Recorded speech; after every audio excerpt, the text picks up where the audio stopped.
అందరికీ మరణాతండి. బాగున్నారండి? మహాపరిశుద్ధుడు, ప్రియరక్షకుడు, సర్వోన్నతుడు యేసుక్రీస్తు ప్రభువారి పేరిట మీకు శుభములు కలుగునుగాక. ఆమేన్. ప్రియమైన స్నేహితులారా, మరి సర్వలోకనాథుడు మహిమా స్వరూపియగు యేసుక్రీస్తు ప్రభువారి యొక్క పుణ్యనామమున మీకు నిరంతరము ఆయన సహవాసము కొదువు లేకుండా సమృద్ధిగా కలుగునట్లు పరిశుద్ధాత్మ తండ్రి మనల్ని ఆదరిస్తూ ఉన్నారు కదండి. అలాగూ పరిశుద్ధాత్మ తండ్రి యొక్క ఆదరణను బట్టి ఈ సమయంలో దైవలేఖనం ద్వారా దేవుని ఆశీర్వాదం పొందుకుంటూ మనం ప్రభుని మరింతగా మహింపరుచుకుందామండి.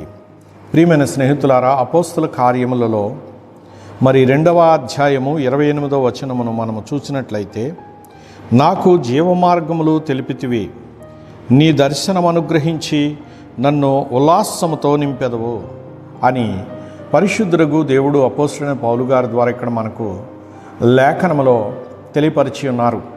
ప్రియమైన స్నేహితులారా, మహారాజు అయిన దావీదు గారి యొక్క అనుభవాలు కూడా ఇవి, అపోస్తలుడైన పౌలు గారి యొక్క అనుభవాలు కూడా ఇవి. ఇలాగూ మహాభక్తుల అనుభవాలు అని నేను ఒక మాటలో మీకు చెబుతూ ఉన్నాను. ఇలాంటి అనుభవాలను మనము తలంచుకొనుట మనకు శ్రేయస్కరము. ప్రియులారా, ఒకసారి మనం గమనిస్తే వారు అంటూ ఉన్నారు, నాకు జీవమార్గములు తెలిపితివి అన్నారు. ఇక్కడ జీవమార్గం అంటే ఏంటో తెలియనటువంటి వారికి ఆనాడు ఆయన జీవమార్గాన్ని తెలియపరిచారు.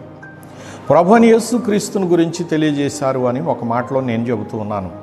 నేనే మార్గమును సత్యమును జీవమునై ఉన్నానని ప్రభువైన యేసుక్రీస్తు వారు తెలియపరిచిన వారుగా ఉన్నారు.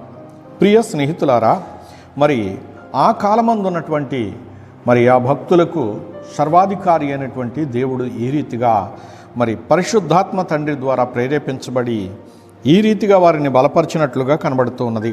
అలాగే నీ దర్శనం అనుగ్రహించి నన్ను ఉల్లాసముతో నింపెదవు అన్నారు. ఇక్కడ దైవ దర్శనమును అనుగ్రహించి వారి యొక్క అంతరంగం అంతా ఉల్లాసముతో నింపివేశారు. ఎలాంటి దుఃఖము లేకుండా సంతోషముతో ఆనందముతో మరి వారిని నింపడం అనేది జరిగింది. దైవ దర్శనము. దైవజనులు దేవదాసయ్య గారు ఒక పాటలో వ్రాస్తారు, ఆయనను చూచినా అంతయు సరి అవును అన్నారు. ప్రియులారా, ప్రభువును చూస్తే అన్నీ సరవుతాయట, అంతా సరవుతుందంట.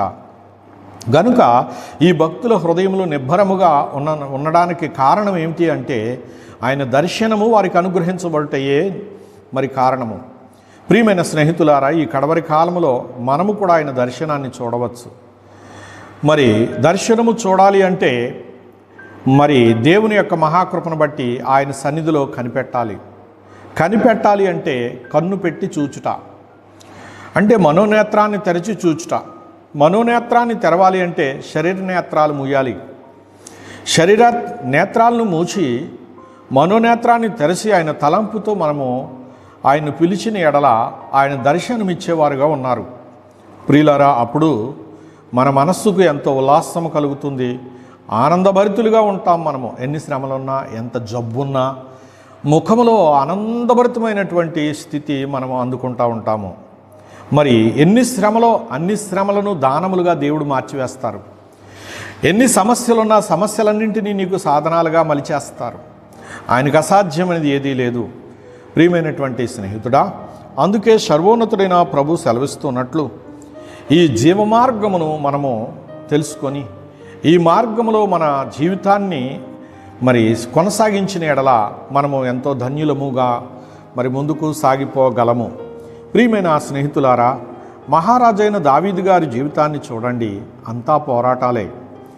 ప్రియులారా, ఆయన బాల్యములో మరి గొర్రెలను కాసేటప్పుడు కూడా ఆయన జీవితము పోరాటంతోనే సాగింది.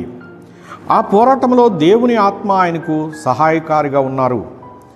మరి గొర్రెలలో ఒక గొర్రెను ఎత్తుకుని పోవడానికి సింహము వచ్చి మరి నోట కరిచి వెళ్ళిపోతూ ఉంటే ఈ బాలుడైన దావీదు పరుగును వెళ్ళి దాన్ని చేరుకొని దాని యొక్క 2 దవడలు పట్టుకుని చీల్చివేసి ఆ యొక్క గొర్రెను కాపాడినట్లుగా ఆయనే చెబుతూ ఉన్నారు. అలాగే ఆ బలము ఆ బాలునికి ఎక్కడిది అంటే దేవుని ఆత్మ వలన ఆయనకు అనుగ్రహించబడిన బలము. ఇది శరీర సంబంధమైనటువంటి బలము కాదు, ఇది ఆత్మ సంబంధమైనటువంటి బలము. ఈ ఆత్మ సంబంధమైనటువంటి బలము శరీరానికి ధైర్యాన్ని ఇస్తుంది. ఆ ధైర్యంతో చేసినటువంటి పని ఎంత అసాధ్యమైనదైనా క్షణాల్లో సాధ్యమగునట్లుగా దేవుడే అక్కడ తోడుండి నడిపిస్తారు. ప్రియమైన స్నేహితులారా, రెండో పర్యాయము కూడా ఒక మృగమైన ఎలుగుబంటు ఆ మందలోని ఒక పశువును తీసుకుని పోతూ ఉన్న సందర్భంలో ఆయన దాన్ని కూడా అదే మాదిరిగా జయించారు. ఒక శ్రమ వెళ్ళిపోయింది అంటే మరొక శ్రమ వస్తుంది. సముద్రంలో కెరటాలు ఒకటి వచ్చింది అంటే ఆగింది అనేసరికి మరలా మరొకటి బయలుదేరి వస్తుంది. ఇలాగ కెరటాల పొంగుల వలె ఒకదాని తర్వాత ఒకటి వచ్చినప్పుడు జీవించుచున్నటువంటి మనుషులమైనటువంటి మనము కూడా జీవించే కాలంలో ఒక శోధన అయింది అంటే మరొక శోధన వస్తూనే ఉంటుంది. అన్నింటినీ జయించడానికి దేవుడే మనకు తోడుగా ఉంటారు. గనుక ఈ దేవుని యొక్క సహాయాన్ని మనము కోరుకునేటటువంటి వారిగా ఉండాలని ప్రభు పేరట మీకు నేను తెలియపరుస్తున్నాను. అలాగే ఆయన దర్శనం అనుగ్రహించబడిన నాడు ఆయన కటాక్షము నిరంతరం మనలను వెంబడిస్తూనే ఉంటుంది. కనుక అనుక్షణము నీవు నిద్రపోతున్నా, నీవు మేల్కొని ఉన్నా, నీవే పనిలో ఉన్నా, ఏ తలంపుతో ఉన్నా సర్వోన్నతుడగు ప్రభు నిన్ను కనుపాపు వలె కాస్తున్నాడన్న సత్యాన్ని నీవు గమనించి ఆయన్ని మహిమపరుస్తూ ఆయన ఆశీర్వాదాలు పొందుకొనవలసిందిగా నీకు తెలియపరుస్తూ ఉన్నాను. స్నేహితుడా, ఈ విషయాలను గమనించి నీ ఆత్మను దేవుని యందు మరి నిరీక్షణ కలిగినట్లుగా నిబ్బరపరచుకొనవలసిందిగా తెలియజేస్తూ ఉన్నాను. హృదయశుద్ధి గలవారు ధన్యులు, వారు దేవుని చూచెదరని ప్రభువైన యేసుక్రీస్తు వారు తన శిష్యులతో కొండ మీద ప్రసంగంలో చెప్పారు. మత్తయి 5లో. ప్రియులారా, ఈ రీతిగా ప్రభువే స్వయంగా చెప్పారు, హృదయానికి శుద్ధి కావాలి. శుద్ధి ఉంటే హృదయానికి ఎవరు కనబడతారట? ఆయన దర్శనమిస్తారు. ప్రియులారా, అట్టి దర్శన భాగ్యంలోని ధన్యతలు ప్రభు మనకు ప్రసాదించి మనను ఫలింపచేయునుగాక. ఆమేన్. చిన్న ప్రార్థన చేద్దామండి. మహాపరిశుద్ధుడా, సృష్టికర్త, మా ప్రాణప్రియుడు యేసు ప్రభువా, ఈ విధమైనటువంటి నా ప్రభువా వాగ్దాన దర్శన దీవెనలు, నా ప్రభువా ఇశ్రాయేలు నడిపించినటువంటి ఆ నడిపించేటటువంటి మార్గంలో ప్రభు యొక్క కటాక్షము నేటి కాలమందు ఆయన మార్గంలో సాగిపోచున్న మనకు సదా తోడుగా ఉండి నడిపించచ్చు నిరంతరము మేఘమెక్కు పర్యంతము ఫలింపచేయునుగాక. ఆమేన్. అందరికీ మరణాతండి.